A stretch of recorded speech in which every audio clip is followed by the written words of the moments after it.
Film dimulai dengan memperlihatkan pasukan Navy SEAL yang tengah bertugas di Suriah. Yang pastinya, misi kali ini jauh lebih berat. Rupanya mereka ditugaskan membantu agen CIA bernama Robert, di mana misi mereka adalah menyelamatkan Sandra yang ditawan oleh tentara Suriah. Dalam misi berbahaya ini, pasukan dipimpin oleh Lieutenant John Kelly dan diawasi oleh Letkol Karen. Setelah memahami perintah, John dan pasukannya pun langsung memulai misinya.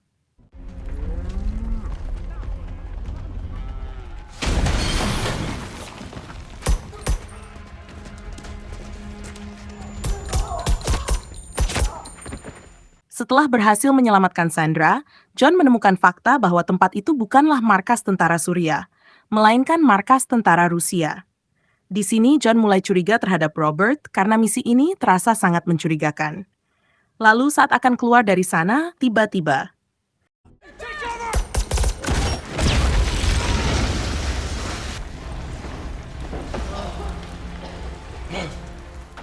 setelah melihat salah satu anggotanya jatuh ke ruang bawah tanah, John langsung bergerak cepat untuk menolongnya. Namun di sisi lain, Robert justru lebih memilih mengamankan Sandra. Sebagai prajurit yang menjunjung tinggi solidaritas, John dan Karen tetap berada di tempat untuk mengamankan pasukan mereka.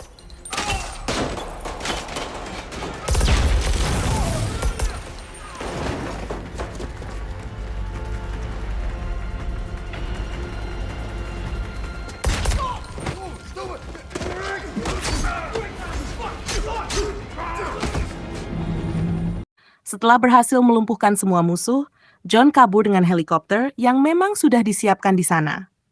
John sangat marah kepada Robert yang terlihat egois. Selain itu, ia juga curiga bahwa Robert sengaja meninggalkan pasukannya. Namun dengan wajah datar, Robert mengatakan bahwa ia tidak berniat menjebak mereka. Ia juga beralasan bahwa semua itu adalah risiko pekerjaan. 3 bulan kemudian, John yang sudah pensiun dari dunia militer terlihat tengah menikmati hidup. Setelah menjalani kehidupan penuh adrenalin, akhirnya ia bisa hidup damai bersama istrinya Pam. Apalagi, Pam kini sedang mengandung anak pertama mereka. Sementara itu, di tempat lain, kita diperlihatkan seorang teman seperjuangan John yang juga tengah menikmati hidup bersama keluarga kecilnya. Namun saat ia sedang membuang sampah, tiba-tiba sebuah mobil menabraknya hingga tewas. Dan di hari itu pula, satu demi satu anggota John dihabisi oleh sekelompok orang tak dikenal. What the? Sementara itu, John dan Pam baru saja pulang ke rumah untuk beristirahat.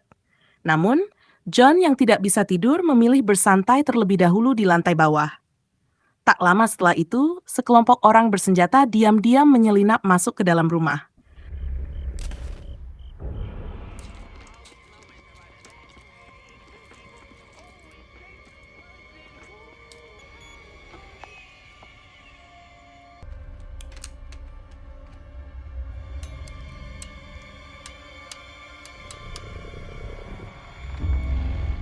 Sontak, John yang memiliki insting tajam langsung menyadari ada penyusup di rumahnya. Tanpa berpikir panjang, ia langsung bersiaga dengan senjatanya. Di lantai atas, gerombolan misterius tersebut menembaki ranjang untuk menghabisi John, tetapi ternyata yang berada di ranjang itu adalah Pam. Mendengar suara tembakan, John pun langsung mengamuk.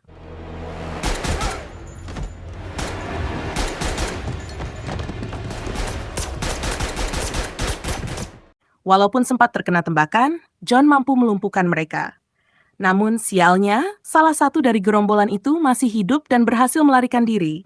Sedangkan John yang terluka parah hanya bisa merangkak ke kamar untuk mengecek kondisi Pam. Ketika melihat istrinya sudah tidak bernyawa, dunia John seakan runtuh. Tak lama kemudian, ia pun pingsan karena kehabisan banyak darah. Setelah kejadian itu, CIA mengadakan rapat dengan para petinggi dan anggota Navy SEAL. Di situ, Robert diberi tugas untuk mengusut tuntas kasus tersebut. Robert menyampaikan bahwa John dan kawan-kawan yang tewas kemungkinan terlibat dalam tindakan kriminal, sehingga mereka memiliki musuh yang akhirnya membalas dendam. Mendengar hal itu, Karen pun marah karena Robert terkesan merendahkan kesatuannya. Berpindah ke rumah sakit, John yang baru saja siuman harus menerima kenyataan pahit bahwa istri dan bayi yang ada di dalam kandungannya kini telah tiada. John pun meminta bantuan kepada Karen untuk mencari tahu identitas pelaku yang berhasil kabur. Namun, Karen tidak bisa membantu banyak karena penyelidik kasus ini adalah Robert. Beberapa hari kemudian, Karen menerima undangan untuk mengikuti rapat rahasia bersama Robert. Selain itu, perwakilan dari Menteri Pertahanan yang bernama Clay juga akan ikut dalam pertemuan tersebut. Dari hasil penyelidikan, Robert memberitahukan bahwa pelakunya adalah tentara Rusia. Mereka diduga melakukan misi balas dendam atas peristiwa yang terjadi di Suriah. Sayangnya, Clay memutuskan untuk menutup kasus itu demi menjaga hubungan baik dengan Rusia. Seketika itu, Karen pun naik pitam. Baginya, Rusia sudah kelewat batas karena telah membunuh Pam dan bayi dalam kandungannya yang tak bersalah. CIA's position on this moving forward is that the matter is closed. Di sisi lain, John yang sudah mulai pulih, kini rutin berlatih kembali. Sebab, jika pemerintah tidak mau mengusut kasus pembunuhan tersebut, maka ia akan melakukannya sendiri.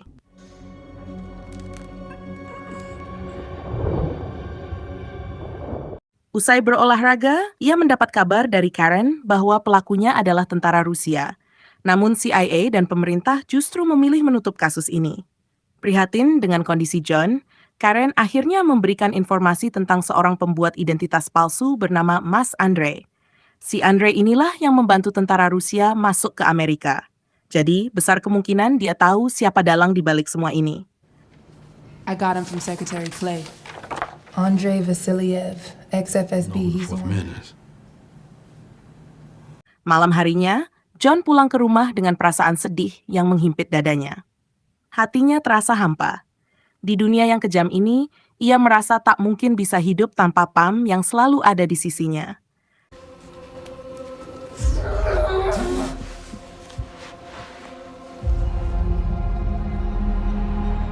Dengan amarah yang membara, John pun bertekad untuk bertindak sendiri. Ia kemudian minum-minum hingga kehilangan kendali, lalu pergi ke rumah Andre untuk mencari informasi soal pelaku. Melihat Andre yang hendak pergi bersama pengawalnya, John pun langsung mengikuti mereka. Dan tiba-tiba,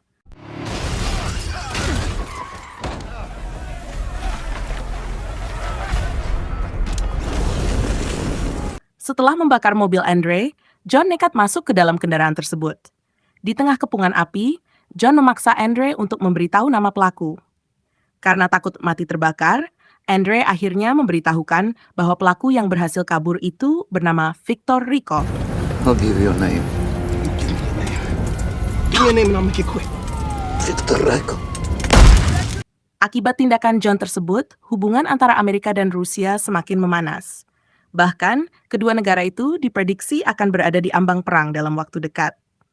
Kabar ini pun sampai ke telinga Clay, perwakilan dari Menteri Pertahanan. Tak lama setelah kejadian itu, John dihukum dan ditahan di penjara yang penuh dengan tahanan mafia asal Rusia.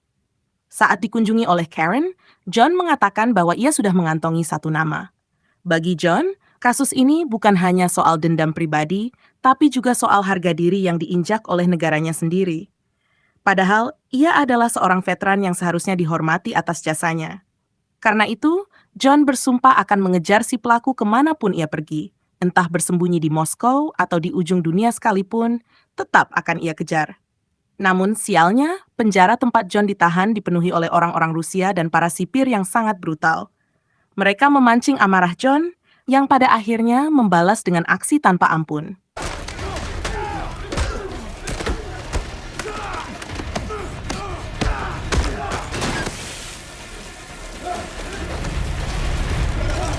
Ia mengobrak-abrik isi penjara. Di tengah kekacauan itu, utusan dari pihak Clay tiba-tiba datang. Ia meminta John untuk berhenti mengamuk karena pemerintah berjanji akan kembali mengusut kasus tersebut. John pun akhirnya bersedia bicara secara baik-baik. Ternyata, Karen dan Clay juga ikut dalam pertemuan itu. Utusan Clay kemudian menunjukkan beberapa foto, termasuk foto Rykov, pelaku yang berhasil kabur. Ternyata, Rykov adalah seorang mata-mata Rusia yang menyamar sebagai warga negara Amerika. Selain itu, ia juga merupakan buronan CIA. Menurut informasi dari intelijen, saat ini Rykov berada di Rusia setelah sebelumnya sempat bersembunyi di Moskow. Yeah, that's him. Rykov is alive. We need to find him and bring him in. We know his Yes, he's ending. probably staged out of Russia. I need to be on that team. Mengetahui bahwa pembunuh istrinya masih berkeliaran, John pun menawarkan diri untuk ikut dalam misi penangkapan Rykov. Walaupun sempat menolak, Clay akhirnya setuju. Namun, syaratnya John tidak boleh bertindak brutal lagi. Dan tentu saja, John harus kembali ke penjara setelah misinya selesai. Tanpa berpikir panjang, John pun menyanggupi syarat tersebut. Keesokan harinya, John bersama timnya mulai bersiap untuk berangkat. Sebelum berangkat, John memastikan bahwa semua sudah dalam kondisi aman. Karena baginya, ini adalah misi hidup dan mati. Di sisi lain, Robert memilih berangkat melalui jalur darat. Entah kenapa, John punya firasat buruk bahwa Robert akan mengacaukan misinya. Setelah beberapa saat, pesawat pun tiba di wilayah Rusia. Namun saat hendak mendarat, pesawat tersebut tiba-tiba diserang oleh musuh. This is Russian Air Force armed Su-5. Divert immediately to Murmansk airdrome. Transatlantic 104, you are garbled and unreadable.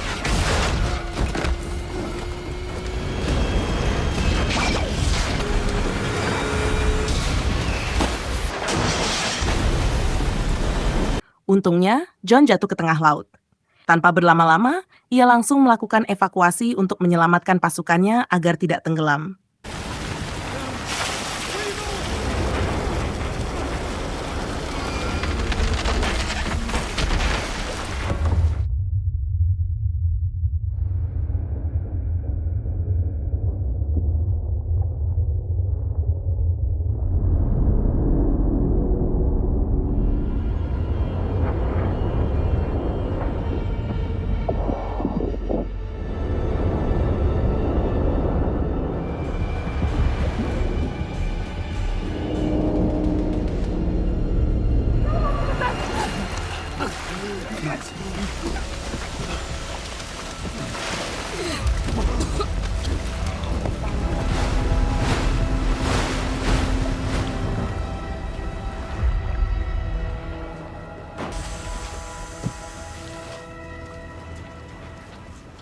Sesampainya di rumah aman, John berpikir bahwa kejadian tadi ada hikmahnya juga. Karena jika Rusia sudah menganggap mereka tewas, maka misi ini akan lebih mudah dijalankan secara diam-diam. Tapi yang aneh, mengapa Robert tidak ikut naik pesawat bersama mereka? John mulai curiga kalau Robert telah berkhianat. Dan benar saja, di tempat lain, Robert yang sedang menonton berita tentang kematian John tiba-tiba dikejutkan oleh kemunculan John dan kawan-kawan. Di sini, John langsung memaksa Robert untuk mengakui semua kebusukannya. Terlebih lagi, saat itu Robert sedang bersama 2 orang pembunuh asal Rusia. Same thing happened in Aleppo. What's the real mission? Capture target in apartment building. Get them. Robert pun membela diri dan mengatakan bahwa ia sengaja membayar pembunuh untuk menghabisi Rykov. Hal itu ia lakukan setelah mendengar kabar bahwa John telah tewas. Selain itu, Robert juga mengklaim bahwa ia sudah melacak keberadaan Rykov. John akhirnya percaya, tapi ia memperingatkan Robert, kalau terbukti berkhianat, ia tidak akan segan untuk menghabisinya. Berbekal informasi dari Robert, mereka pun langsung menjalankan misi penangkapan Rykov. Sesampainya di lokasi, John melarang Karen dan tim untuk ikut bersamanya. Karena bagi John, demi membalas dendam, Rykov harus ia bunuh dengan tangannya sendiri. Namun ternyata, Rykov sudah tahu kedatangan mereka. Bahkan, ia telah bersiap dengan bom yang terpasang di tubuhnya. Ia mengancam akan meledakkannya jika John dan kawan-kawan berani mendekat. Rykov pun mengungkapkan bahwa mereka semua hanyalah pion yang diperalat oleh pemerintah Amerika. Karena ternyata, Rykov bukanlah agen Rusia, melainkan orang yang bekerja untuk CIA. Amerika sengaja mengusik Rusia agar terjadi perang besar-besaran. Rykov lalu memperingatkan John agar berhati-hati terhadap Clay, karena ternyata Clay lah dalang dari semua kekacauan ini. Setelah berbicara panjang lebar, Rykov pun meledakkan dirinya.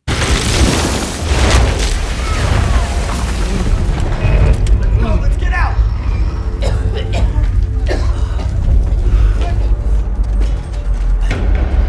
Namun, kejadian itu belum berakhir.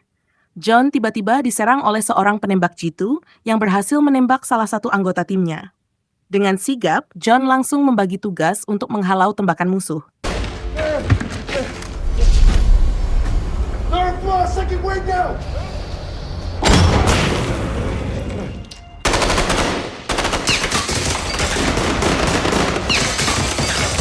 Come on! Second sniper! Sniper covering the entry point. We need to find another way. Number 5! Tapi, sniper tersebut sama sekali tidak memberi celah. Bahkan saat 2 polisi Rusia datang ke tempat kejadian, si penembak jitu langsung membantai mereka. Akibat kejadian itu, posisi John dan tim makin terjepit. Sudah bisa dipastikan, Rusia akan menuduh mereka sebagai pelaku pembunuhan terhadap aparat setempat. Di tengah situasi yang kacau, John berusaha meyakinkan pasukannya bahwa semua ini bisa dilewati, asal mereka tetap solid dan kompak sampai akhir. Mendengar hal itu, seluruh anggota pun siap mempertaruhkan nyawa mereka. Bahkan Robert, yang sebelumnya dikenal egois, akhirnya mau bekerja sama. Tanpa berlama-lama, mereka langsung melacak lokasi si penembak jitu. Kemudian, Karen dan John menyusup ke lokasi tersebut, sementara anggota lainnya bertugas mengalihkan perhatian musuh.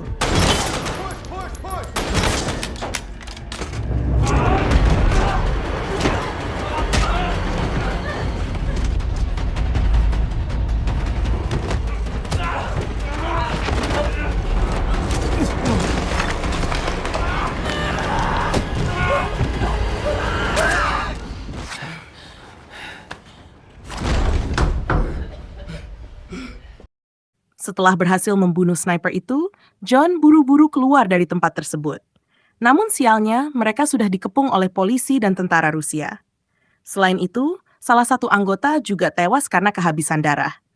Hal ini membuat John sangat terpukul. Karena tidak ada pilihan lain, John meminta para anggotanya untuk pergi, sementara ia sendiri akan menghadapi pasukan musuh seorang diri. Lagi pula, kini ia merasa sudah tidak punya siapa-siapa lagi.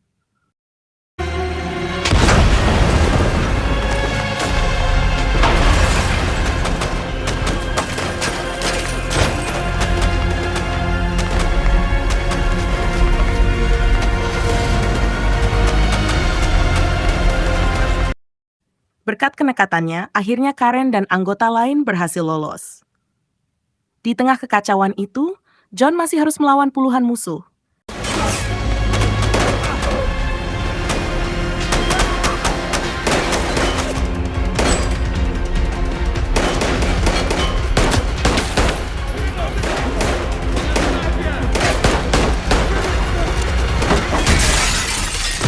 Meskipun tubuhnya sudah tertembak berkali-kali, ia tetap berdiri tegak. Bukan hanya mengandalkan kekuatan fisik, John juga bertarung menggunakan kecerdasannya.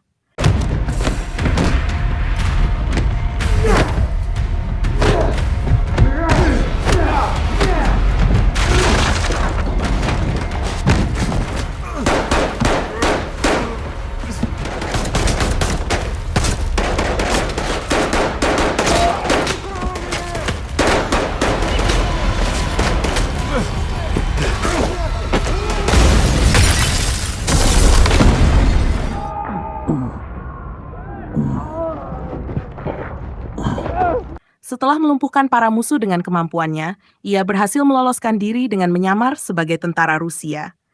Dengan kondisi tubuh yang terluka parah, John kemudian pergi menyusul pasukannya.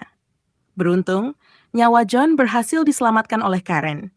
Tanpa membuang waktu, mereka semua langsung pulang ke Amerika melalui jalur laut. Dalam perjalanan, mereka semua akhirnya sadar bahwa selama ini mereka telah terjebak dalam skenario adu domba. Untuk mengungkap semua ini, Robert pun memberikan saran agar John memalsukan kematiannya. Dengan begitu, ia bisa bergerak lebih bebas dalam memburu dalang dari kasus ini.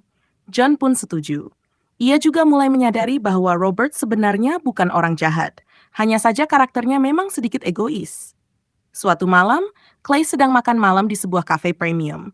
Namun saat ia pergi ke toilet, tiba-tiba John muncul di hadapannya. Spontan, Clay pun terkejut bukan main, karena ia mengira John sudah tewas. Setelah itu, Clay mencoba bersikap seolah tidak tahu apa-apa, yang justru membuat John murka.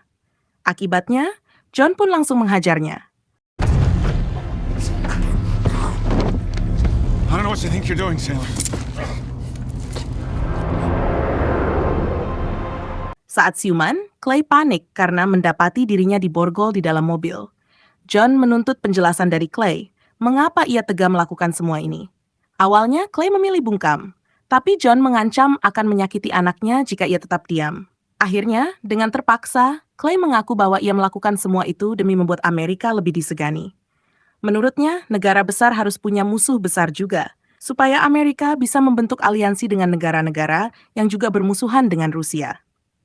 Namun, terlepas dari alasan itu, John tetap tidak bisa menerima kenyataan bahwa istri dan anaknya ikut dikorbankan dalam rencana kejam tersebut. Dengan sisa-sisa kemarahan di hatinya, tanpa aba-aba, ia langsung menerjunkan mobilnya ke sungai.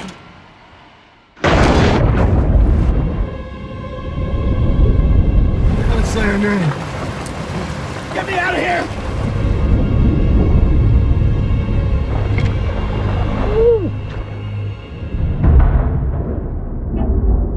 Setelah melihat Clay tewas, John tidak berniat naik ke darat lagi.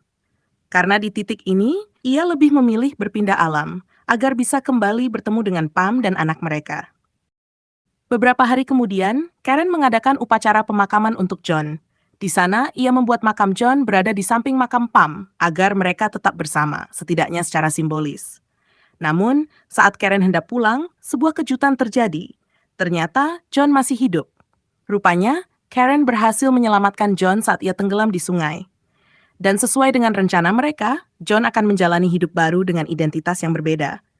Di sisi lain, Robert menyerahkan sebuah rekaman kepada Presiden. Ternyata, rekaman tersebut berisi bukti kejahatan dan konspirasi yang dilakukan oleh Clay.